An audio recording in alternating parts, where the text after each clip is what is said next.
When we look at the world, we see a complex machinery of life. From the beating of a heart to the way a chicken produces an egg, there is a clear mechanism at work. Logic dictates that a machine cannot build itself, a program cannot write itself. Even the first simple cells that appeared billions of years ago carried DNA, a code so sophisticated it acts as a blueprint for everything we are. If you walk into a kitchen and find a puddle of water, your mind immediately seeks a cause. Life is that puddle. Our existence, our heart, our lungs, our veins, is the evidence that there is a source. Science can explain how the water is made of molecules, but only the Creator explains why the water is there.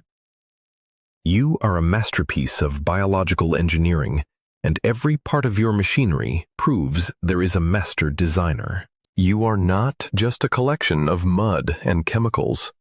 You are animated by the Pneuma, or the breath of God. We call this the divine gift of life. It is your me, the spark that gives you individuality and the ability to say, I am. This gift makes you a receiver and a broadcaster. Because we share this breath, we are connected by invisible threads of energy. You are not a closed circuit. You are part of a spiritual network. This is why it is so important to guard the gift. If you absorb too much muddy energy from the world, your own broadcast becomes weak and sad. You must stay plugged into the source to keep your signal clear.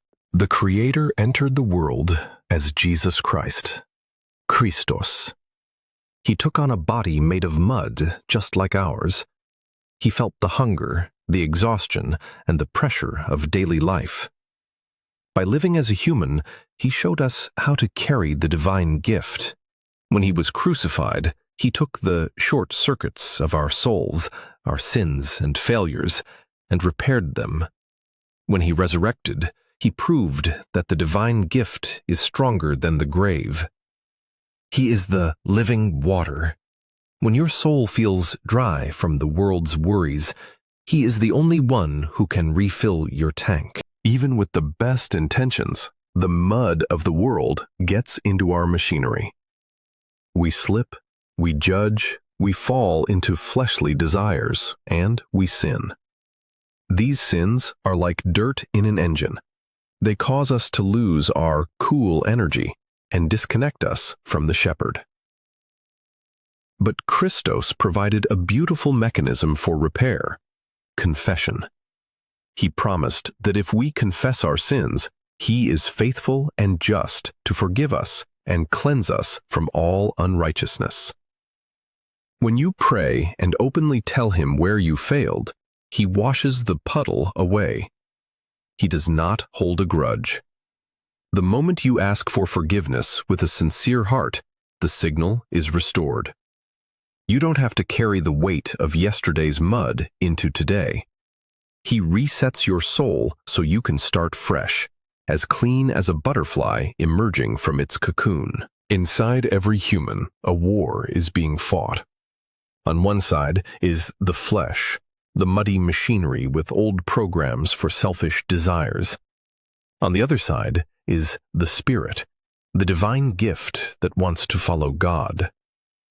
This is why life is difficult. Your body wants to satisfy impulses that pull you away from Christos. This is the wolf trying to steal the gift. Discipline is the art of training your spirit to be the master of your machinery. When the desires of the flesh become overwhelming, use the logic of the shepherd. Flee. Physically change your environment.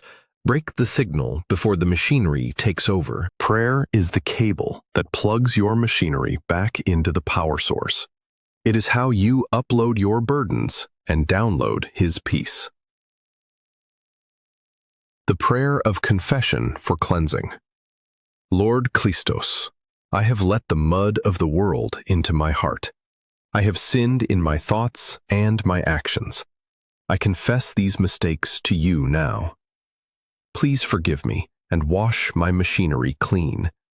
Reset my spirit so I can broadcast your light once again. The emergency prayer for temptation. Lord, my flesh is weak, but you are my strength. I am moving my body away from this trap. Please move your spirit toward me. Clear my eyes to see the soul, not just the flesh. The reset prayer for sadness and anger. Lord, have mercy on me. I am absorbing the heavy energy of others. Wash my spirit with your living water. Let me be a thermostat of your peace, not a thermometer of their pain. The butterfly starts as a worm that crawls in the mud.